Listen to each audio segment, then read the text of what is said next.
Efésios 3, versículo 1 diz assim: Por esta causa eu, Paulo, sou prisioneiro de Cristo Jesus, por amor de vós, gentios, se é que tendes ouvido a respeito da dispensação da graça de Deus a mim confiada para vós. Amém?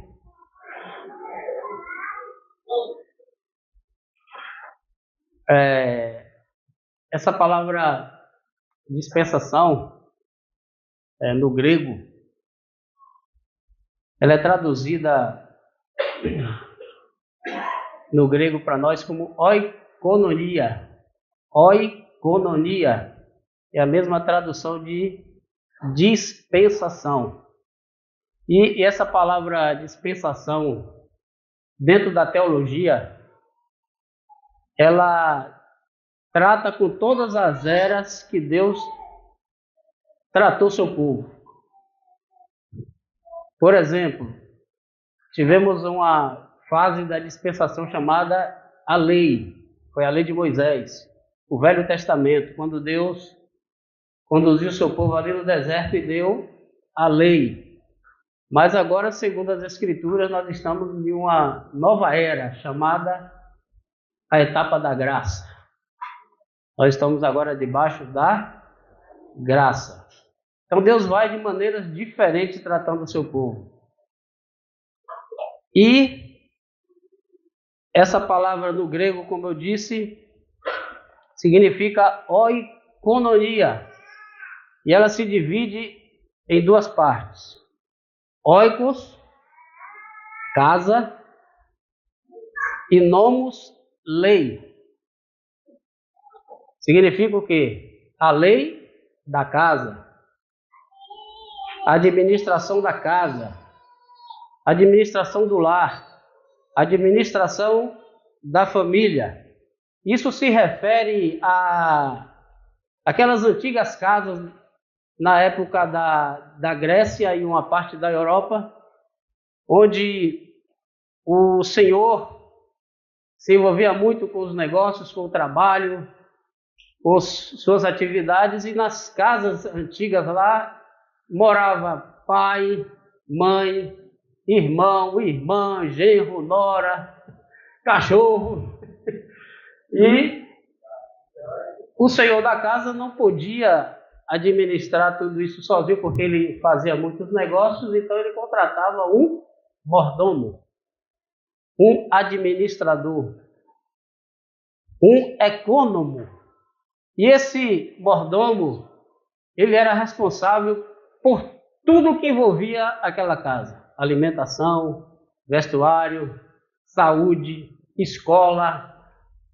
Então ele era um despenseiro, ele era responsável pela dispensa da casa, onde não podia faltar nada, e ele tinha essa capacidade de econômico, administrador. Foi o que aconteceu com José e Potifar. Potifar colocou José como governador do Egito, e a única coisa que Potifar se preocupava era na hora de comer, que ele via a comida e botava para dentro. Mas o resto, José fazia tudo. Então, esse é o mordomo, o econômico, ou o administrador. Então, o que é que esse mordomo fazia? Ele se encarregava de que todos os membros da família fossem alimentados, supridos, saudáveis e terem todas as suas necessidades satisfeitas. Esse é um pano de fundo que eu estou fazendo para a gente entrar nessa palavra chamada oikonomia, que hoje no português, na nossa civilização ocidental, significa economia. E esse é um dos assuntos mais falados hoje em dia, na verdade, economia. Quem já ouviu falar em economia aí? Quem ouviu falar disso todo dia? Você vai assistir o jornal, quase que 60% a 70% se fala de economia. E a área se expandiu de uma família, que era essa família que tinha o senhor com uma casa muito grande, para um país. E hoje a gente olha assim, o que é economia? O que é economia? Economia é o quê? É um plano. Todo governo que se propõe a ganhar as eleições, ele fala sobre um plano econômico. Teve um aí passado que disse que todo mundo ia comer picanha, né? E aí muitos caíram na barca furada e estão aí agora passando dificuldade. Então, esse plano ele pode ser pessoal, familiar e nacional. E nós estamos falando agora, amados, dessa dispensação que está aqui, que Paulo fala, desse plano de Deus. É algo pelo qual Deus tem uma paixão muito grande. Deus tem um anseio muito grande. Deus tem um anelo muito grande. E você sabe qual que é esse plano de Deus? Você sabe qual é esse plano, qual é esse propósito de Deus? Alguém lembra? Qual o plano de Deus? Qual o projeto de Deus? Qual o propósito de Deus? A família. E aí, meus amados, a gente pode observar assim, qual é o centro desse plano de Deus? Deus quer uma família de muitos filhos semelhantes a Jesus, mas qual é o centro desse plano? Qual é o centro desse propósito? É o que nós cantamos aqui na estádio. Jesus. Ele é o centro de todas as coisas. Porque todas as coisas foram feitas por Ele, por meio dEle e para a glória dEle.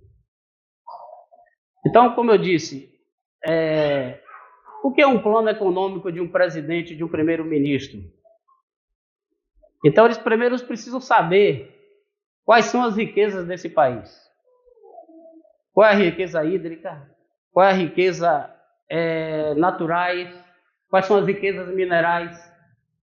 Quais são as riquezas humanas? O que é que esse país tem de conhecimento, de intelectualidade, de conhecimento científico, literário? Qual é a cultura desse país? O que é que envolve as riquezas desse país? Então, o plano econômico é pegar todas essas riquezas e multiplicá-las para que assim possa se distribuir para o povo. Para quê? Para que o povo desfrute, para que o povo tenha a melhor qualidade de vida, para que o povo possa ter suas necessidades supridas. E se a economia de um país ela é boa e bem-sucedida, o que é que vai acontecer com o povo com o passar do tempo? O povo vai começar a aumentar seu poder aquisitivo. Então, quando a nação se enriquece, geram mais produtos, geram mais serviços, geram mais empregos, geram mais renda. E o que vai acontecer? Todos vão prosperar. Essa é a meta econômica de todo país. E quando a economia de um país não vai bem, o que é que vai acontecer com o povo? O povo vai empobrecer, o povo vai sofrer, o povo vai padecer. Aí eu pergunto para vocês, Deus também tem uma economia? Claro que tem. Porque essa palavra dispensação significa economia. A economia de Deus. E o alvo dessa economia de Deus é o seu propósito eterno. Uma família de muitos filhos semelhantes a Jesus. E o alvo dessa economia é o quê? É Deus dispensar-se a si mesmo. É Deus dispersar tudo que Ele é, tudo que Ele tem, tudo que Ele fez para todas as criaturas que Ele criou. O grande desejo de Deus, quando criou a todos nós, todos os homens, foi que os homens vivessem com Ele, na presença dEle, sendo suprido, prosperando, desenvolvendo, e essa terra seria o planeta sensacional onde só ia reinar paz, alegria, saúde e prosperidade. Esse sempre foi o desejo de Deus.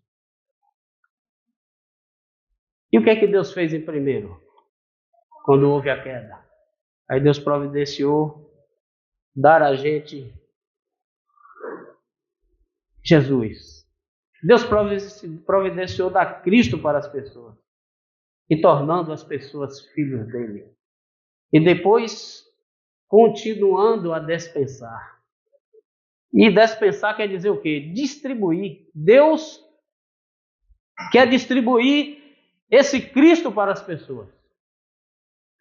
Para que as pessoas cresçam em vida e desfrute de um nível de desfrute que aumente a sua capacidade de viver bem aqui na terra com Deus e para Deus. E todo o dispensar de Deus tem um objetivo.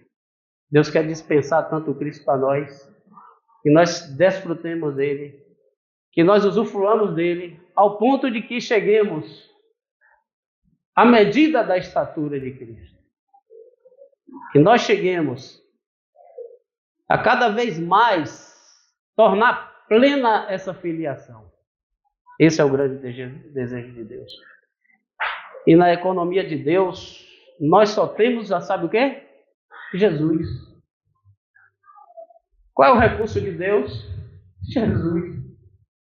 E Jesus é tudo o que nós precisamos. E quando você sai para pregar o Evangelho, quando a gente sai para pregar o Evangelho, nós não estamos dando alta ajuda para as pessoas, não.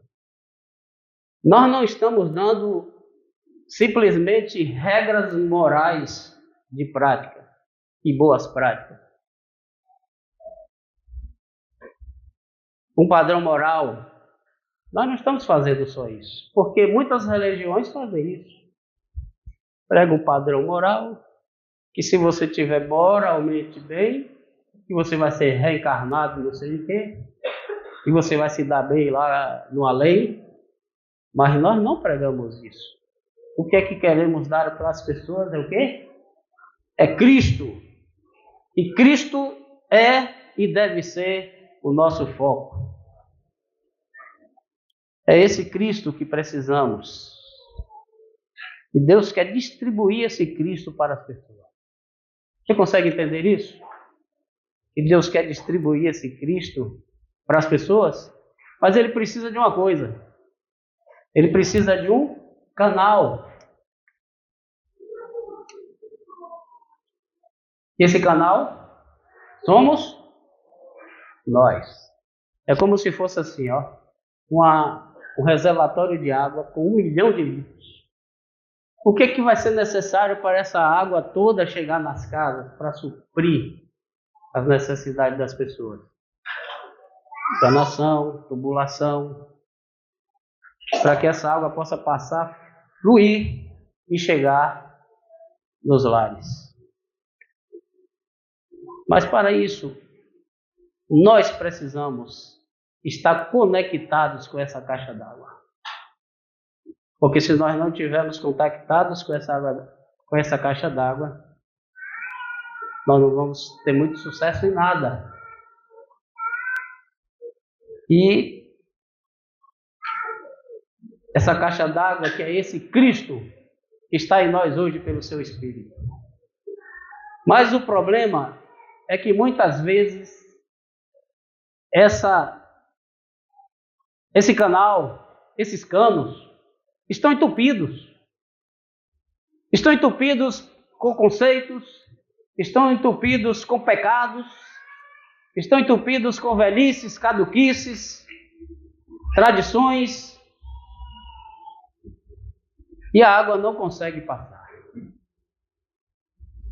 Jesus prometeu assim, aquele que crê em mim, do seu interior fluirão rios de água viva e vai saltar para a vida eterna.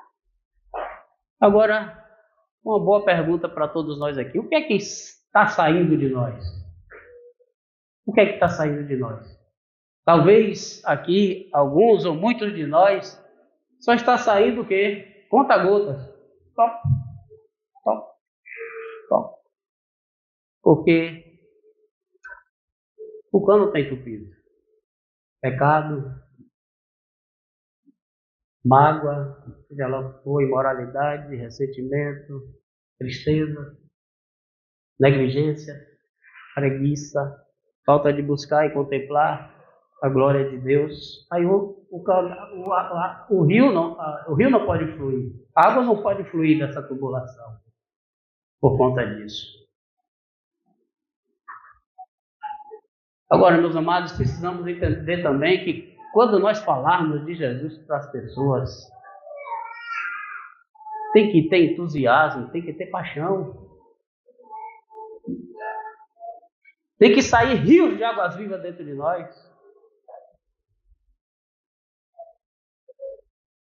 A pessoa que está na nossa frente, a gente tem que quase dizer para ela, sai da frente, porque você vai se encharcar todo. Porque o que vai sair daqui são rios de águas vivas. Isso é a economia de Deus. Mais uma pergunta para nós também. Nós estamos ligados a essa caixa d'água? Nós estamos sintonizados? Nós estamos o buscando? Nós estamos sendo mais íntimos com Ele, estreitando a nossa comunhão e amizade com Ele, para que Ele se derrame através de nós. Amados, nós estamos ligados a essa fonte maravilhosa, que é Jesus Cristo. E quando nós abrimos a nossa boca, tem que sair jato. Tem que sair jato que bata na pessoa e faça algo tremendo nela. Que a pessoa, quando estiver lá e a gente batendo esse rio nela, ela vai ficar limpa, ela vai ficar lavada, ela vai ser sedentada, ela vai ser suprida a sua sede e ela vai sair dali satisfeita e transformada.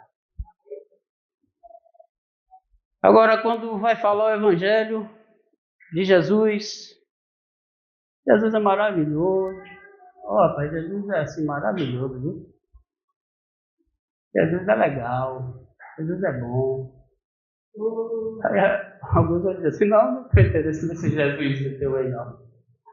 Agora quando você fala com paixão, com entusiasmo, com graça, conectado com a caixa d'água, essa pessoa tem que tomar cuidado, porque ela vai sair encharcada da graça de Deus nas nossas vidas. Um exemplo, imagine você, um casal que discute, que briga, dentro de casa, os vizinhos, aí cai o prato lá quebrado, aí o vizinho bota a cara na janela e vê uma vassoura voando. Aí esse casal está num encontro como esse e ouve uma palavra dessa que precisamos espalhar Jesus, dispensar Cristo para as pessoas. Aí ela se entusiasma e diz, essa semana eu vou. Aí chega lá, vai bater na porta do vizinho. Bom dia, vizinho. Bom dia, ó. Olha, nós estamos aqui porque queremos mostrar Jesus para vocês. Sabe por quê? Porque a vida com Jesus, a gente tem uma vida familiar maravilhosa. Aí o vizinho diz assim, é? Vixe, mas eu não tenho interesse não, porque a gente não quer ser como vocês não. Uma vez eu disse e repito, Satanás, ele ri de pessoas impuras que estão com os canais entupidos, pregando o Evangelho. Satanás ri de pessoas que estão vivendo em pecado e falar para as pessoas sobre libertação, falar para as pessoas sobre transformação, porque esse rio não está passando, porque está o canal entupido. Pedir a Deus, Senhor, o que é que está impedindo desses rios de água viva que Teu filho prometeu fluírem dentro de mim. Se não está fluindo, é porque algo está errado, é porque tem alguma coisa aí que está entupindo esse canal.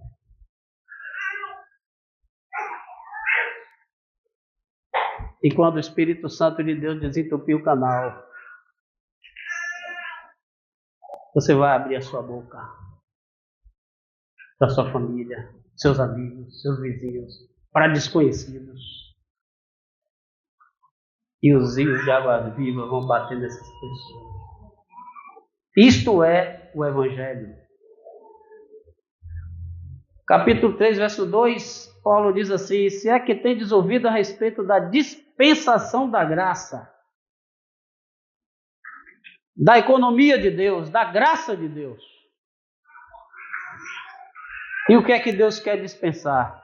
O que é que Deus quer distribuir? É a sua graça. Essa sua vida gratuita. E Paulo fala também que a mim foi confiada para vós outros. Mas eu pergunto para vocês, que essa graça que foi confiada a Paulo, foi só a Paulo? Foi a quem? Todos nós. Deus nos confiou essa graça. E essa graça tem que ser também repartida aos outros. Isso é a função de um econômico. Eu recebi a função, a comissão, mas ela não é só para mim, ela é para os outros. Já se deu conta disso? Para que você foi salvo?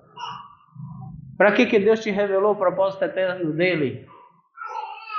Para essa graça ficar só para você? Você pegar essa lâmpada e colocar debaixo da cama? Jesus disse que assim tem que brilhar a nossa luz diante dos homens.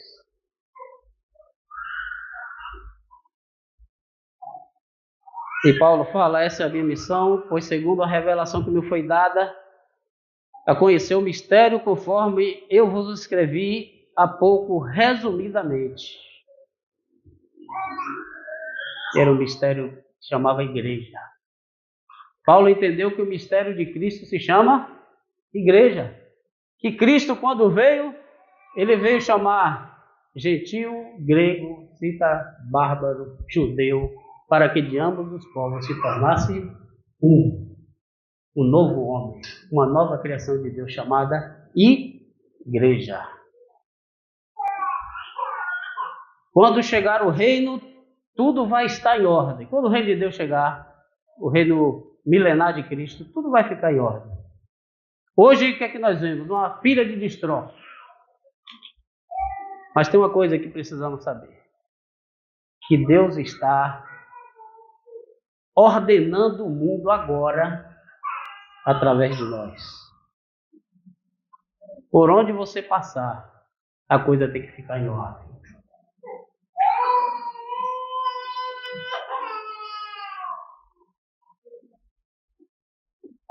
Jesus Cristo encabeça todas as coisas. No capítulo 4, no versículo 4, no capítulo 3, Paulo diz assim: pelo que, quando ledes, podeis compreender o meu discernimento do mistério de Cristo. Cabe a nós desvendar esse mistério para as pessoas. Não é mais mistério para a gente não, porque já foi revelado.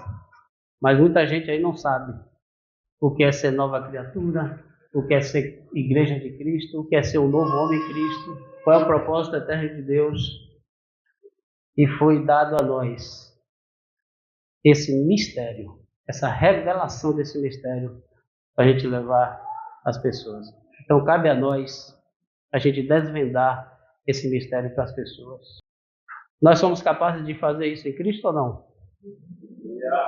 A saber, que os gentios são co-herdeiros, membros do mesmo corpo e coparticipantes da promessa em Cristo Jesus por meio do Evangelho.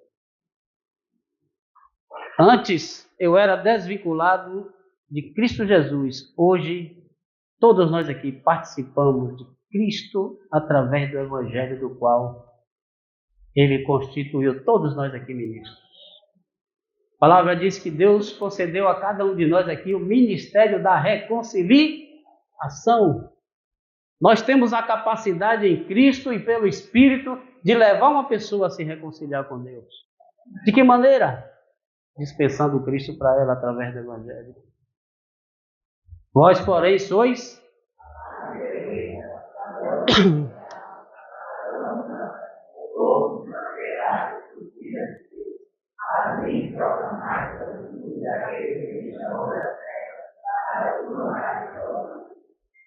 esse dom da graça foi concedido a cada um de nós, mas só que não pode se fazer esse dispensar de Cristo de qualquer jeito. Não é de qualquer jeito. Nós não temos que nos preocupar que nós vamos converter as pessoas. Nós não temos capacidade nenhuma de converter ninguém. Mas precisamos estar vinculados ao Espírito Santo. E todas as riquezas de Cristo, ela tem todas as possibilidades de fluírem para as pessoas através de nós. Isso é o ministro. É aquele que ministra, é aquele que pega o que vem de Deus e passa adiante. O que é o ministro? O que é a ministra? É aquele que pega o que vem de Deus e passa adiante. Agora, Deus sabe que a gente é difícil. Deus sabe que os canos são problemáticos. E nós somos trabalhosos. Cada um aqui tem uma debilidade em alguma área, cada um que tem dificuldade em uma área, cada que luta contra a sua carne em determinada área diferente. Então, às vezes até esse canal não quer muito ser desobstruído. Aí Paulo fala aqui que Deus vai atuar em nós segundo a força operante do seu Espírito.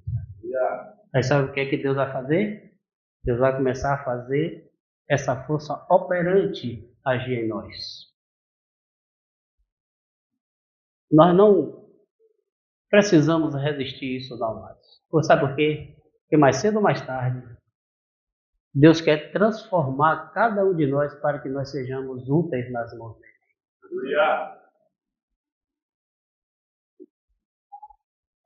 Ele quer transformar cada um de nós aqui em um vaso de bênção.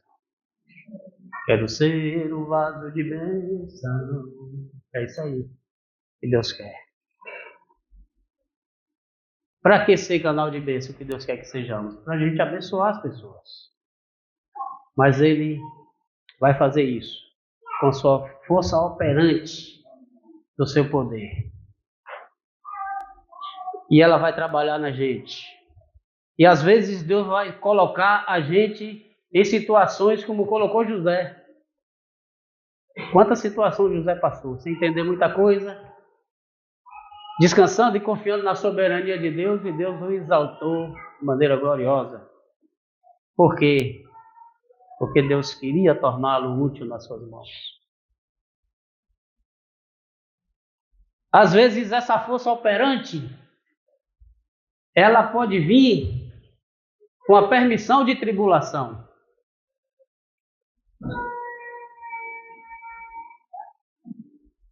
Mas tenha certeza, meu irmão, tenha certeza que no meio dessa tribulação tem uma graça suficiente de Deus para você. Em meio a qualquer tribulação, tem uma graça suficiente e abundante de Deus para cada um de nós. Não tente bancar o herói de querer aguentar a tribulação sozinho. Busque mais graça de Deus. Busque a ajuda dos irmãos, oração, conselho, direção, orientação, e se dobre aos pés do Senhor Jesus. Porque Deus quer fazer de você uma pessoa útil. E se prepare, porque essa força operante do seu poder vai agir em você.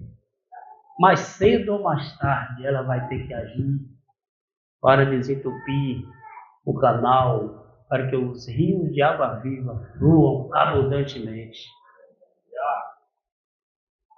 Então, quanto mais você sofre, passa por situações, invoca o nome do Senhor, ora, se sujeita ao Senhor, Ele tem graça para você.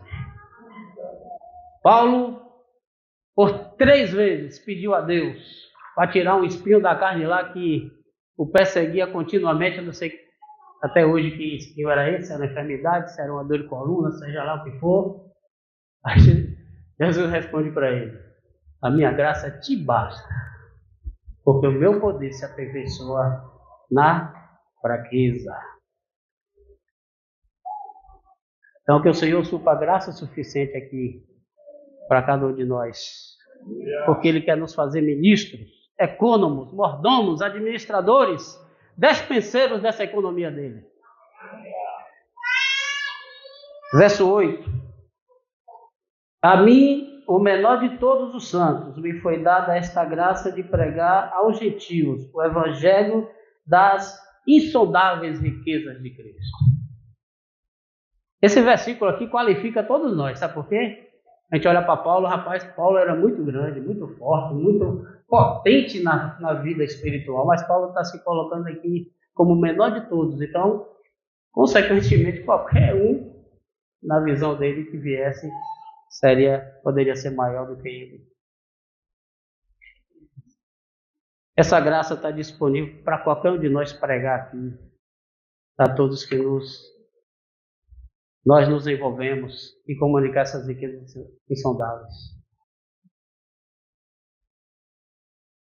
A capacidade que Deus deu para pregar, para distribuir essa graça, está sobre toda a sua igreja. Você é um ministro de Deus, meu irmão. Você é um embaixador. Você é um cooperador. Você é uma testemunha. Você é um canal de bênção nas mãos de Deus, para abençoar sua família, seus vizinhos, desconhecidos. Quem bater na sua frente, saia da frente, porque você vai se molhar. Porque daqui vai sair rios de águas vivas, que pode mudar a sua vida. Crê que está em crise? Você conhece famílias que estão em crise? Amigos que estão em crise? Vizinhos? Desconhecidos que estão em crise? Não dá para conhecer quem é desconhecido, não, mas bater com ele. E nós temos que ter ousadia e intrepidez do Espírito Santo para dizer para ele: a sua crise vai acabar agora, porque eu trouxe aqui a solução para você. A solução se chama Jesus. Eu vou passar para você as riquezas insondáveis de Cristo. Agora, o que quer dizer riqueza insondável? Você sabe o que quer dizer sondar? Sondar é um termo náutico que foi tirado das embarcações antigas. Que quando hoje é sonar, né? Hoje você emite um som, o som vai lá no fundo do mar e volta dizendo qual é a profundidade. Mas antigamente não era assim. Se jogava uma corda, puxava 10 metros. Jogava de novo. Puxava 7 metros. 5 metros. Já está bom. Agora pode jogar a âncora. Porque com 4 metros o barco poderia encalhar. Então, quando se lança uma sonda, se espera que ela chegue no fundo para bater e puf! Não é isso? É ou não é? Agora, insondável, o que é que é? É você lançar a sonda e ó,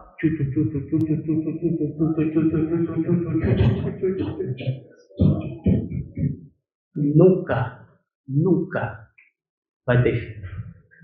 Porque Jesus é insondável.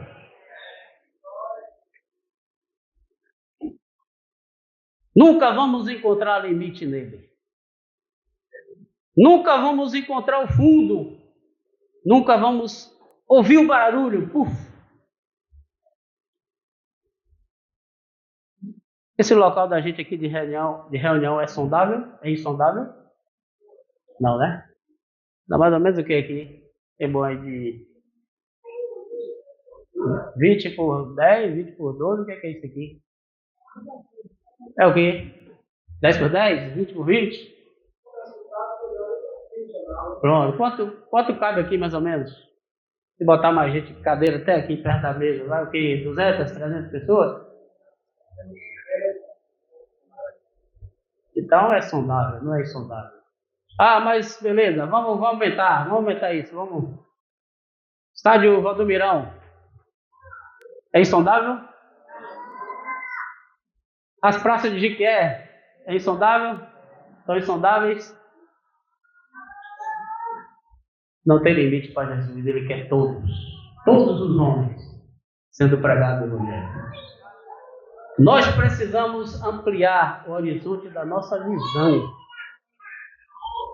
e crer que daqui a um pouco tempo, isso aqui não vamos poder mais reunir aqui porque não vai caber, porque nós precisamos espalhar essas riquezas insondáveis de Cristo. Temos que tirar da nossa mente essa pequenez, porque a economia de Deus é algo grandioso, meus amados. Paulo disse que eu prego o evangelho das riquezas insondáveis de Cristo Jesus.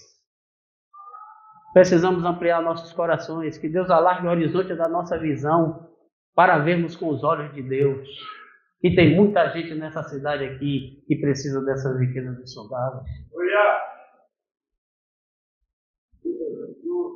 Vamos sair dos nossos pequenos problemas, levantar os nossos olhos, porque os problemas vão ficar pequenos.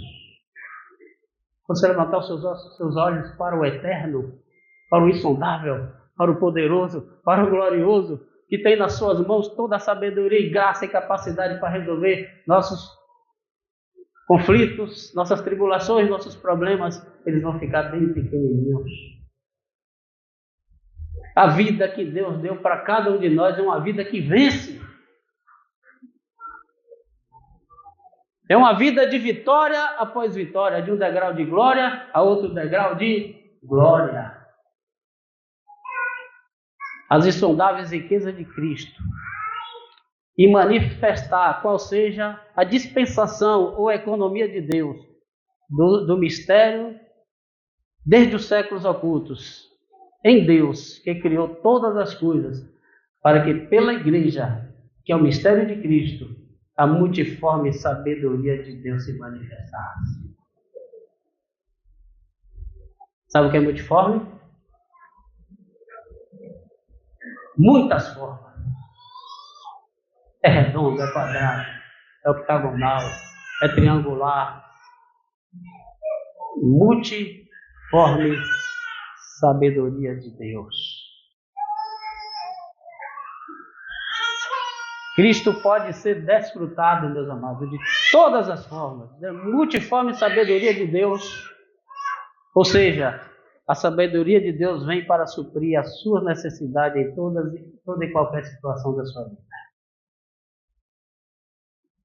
Não tem nenhuma situação que você esteja passando que não tem sabedoria de Deus para resolver. A sabedoria de Deus está dentro da igreja. E não tem nenhum problema. Olha, eu quando era da denominação, eu costumo dizer essa ilustração aqui, ó. Quando eu comecei o trabalho aqui, era denominação ainda, os problemas eram, ó. Era pepino atrás de pepino, problema atrás de problema.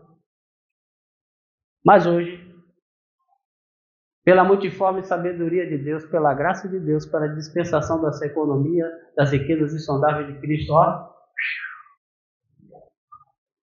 E não tem nenhum problema aqui nesse universo que nós saibamos que não se aplica a sabedoria de Deus para resolver. E aquele que não se permitir que essa sabedoria Trabalhe para mudar a sua vida. Não vai ter outra alternativa a não ser pular fora. Porque essa sabedoria de Deus, ela transforma, ela liberta, ela muda. Por esta causa, me ponho de joelhos diante do Pai, de quem toma nome toda a família, tanto no céu como sobre a terra. Paulo aqui agora vai falar dessas coisas numa atitude solene de quem você toma nome.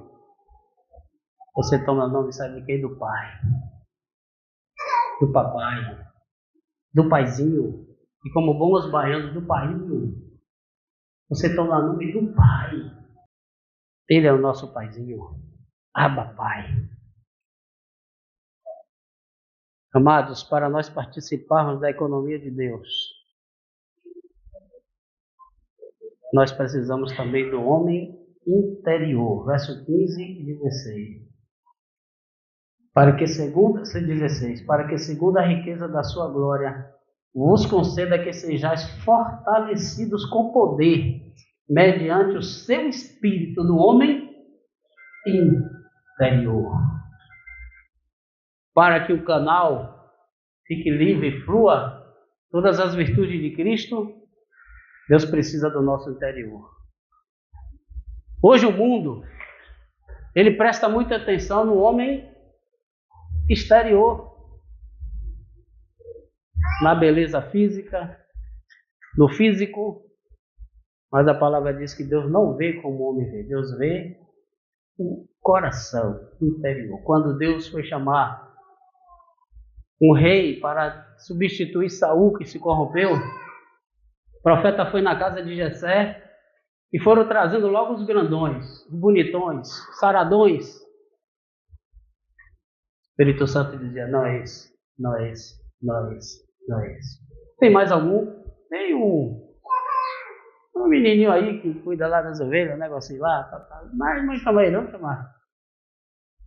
Quando Davi aparece, o Espírito de Deus em Samuel diz, este é o rei de Israel.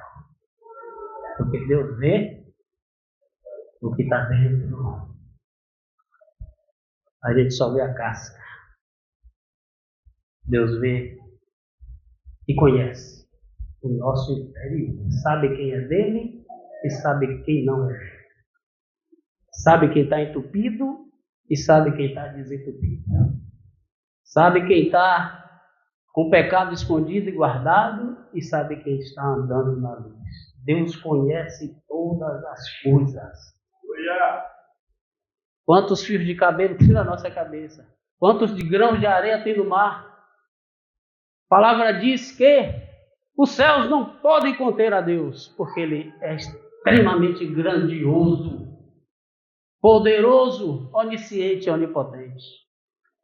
Ele precisa do nosso interior. Vamos nos dobrar. Deixar o Espírito, pela força operante do seu poder, quebrar o nosso coração ruim. Mas Deus, Ele olha o homem interior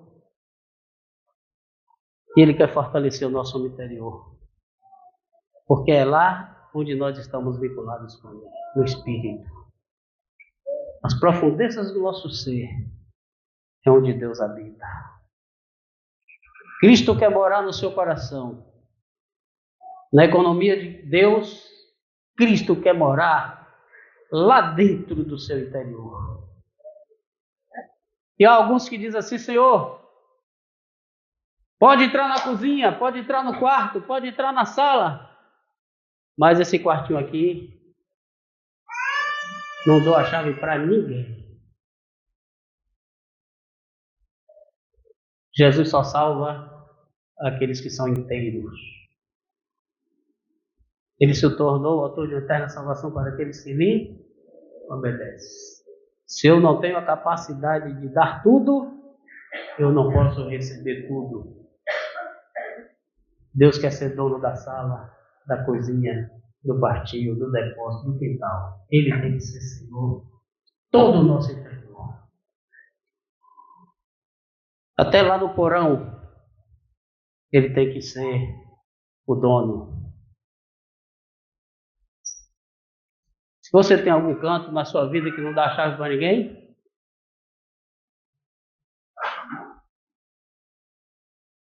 eu quero que você saiba.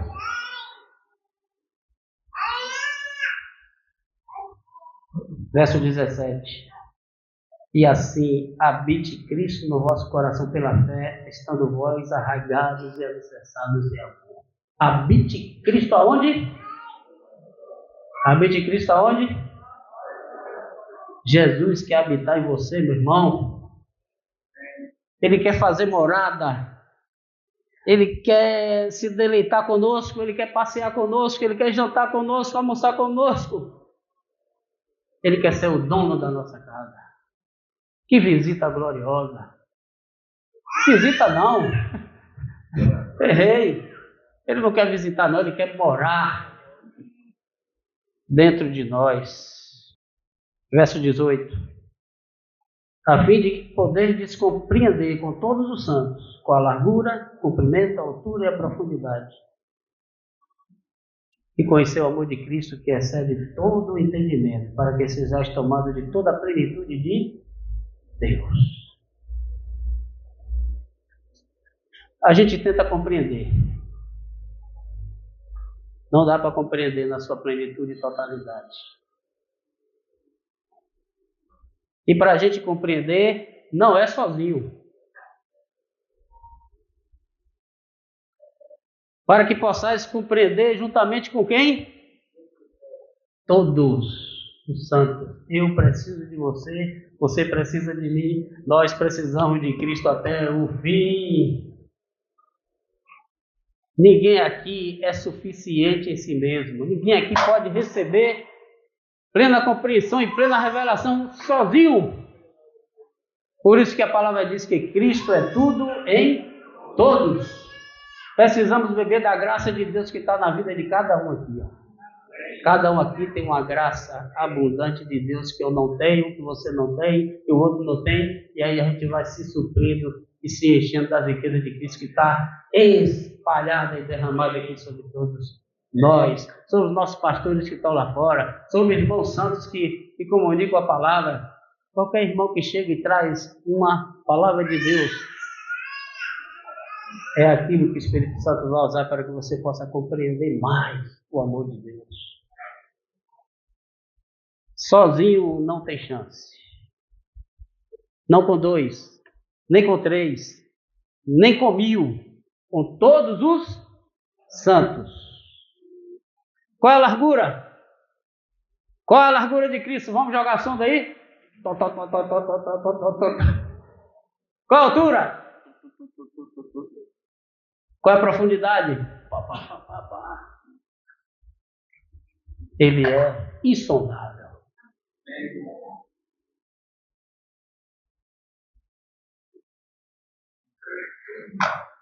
Se a gente fosse pegar aqui a altura.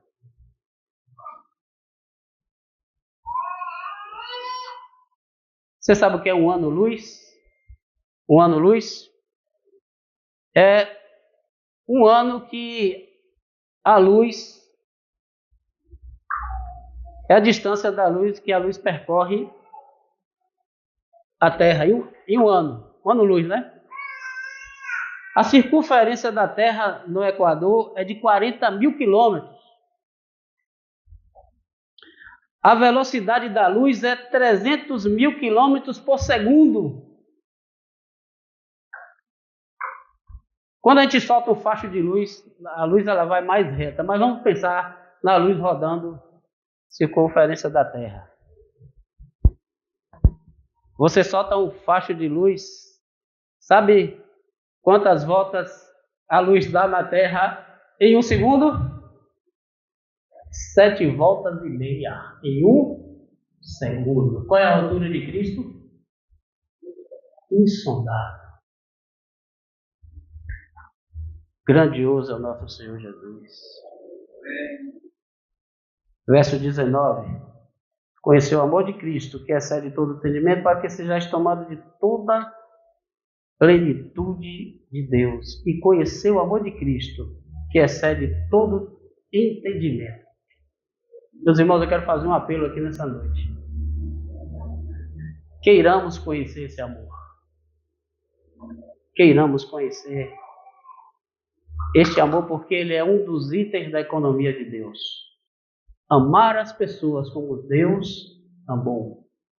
João 3,16, Deus amou o de tal maneira que deu seu Filho, para que todo aquele que nele crê não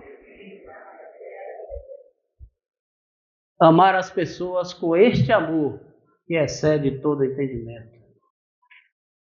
É um amor que é fora deste mundo. É um amor que ama os inimigos. É um amor que perdoa os que perseguem. É um amor igual ao de José.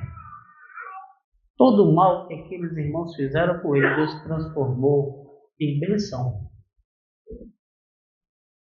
E toda vez que eu leio a Bíblia e conto aquela história, dá nos olhos. Quando José se deixa conhecer a seus irmãos, eles se apavoram. É agora que nós vamos morrer.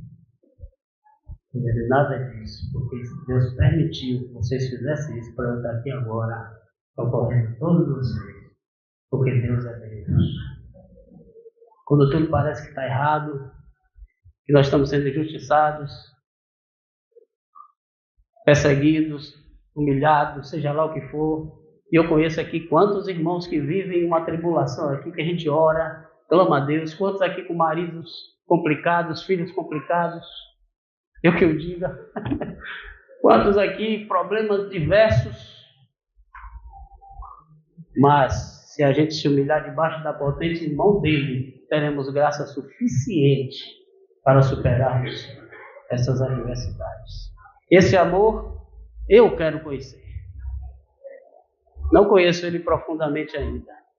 É um amor que excede todo o entendimento, para que nós sejamos tomados de toda a plenitude de Deus. Que a plenitude está cheio.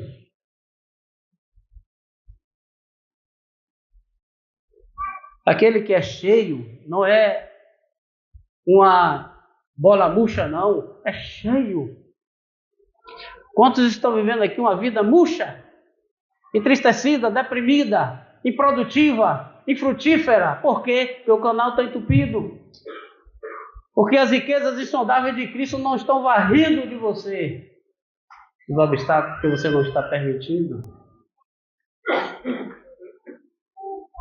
Essa plenitude vem de onde? Essa plenitude vem de Deus e das riquezas insondáveis de Cristo. Quanto mais você desfruta das riquezas insondáveis de Cristo, mais nós vamos nos encher de Cristo. E vamos avançando até a sua plenitude. Efésios 1, 22 a 23 para encerrar.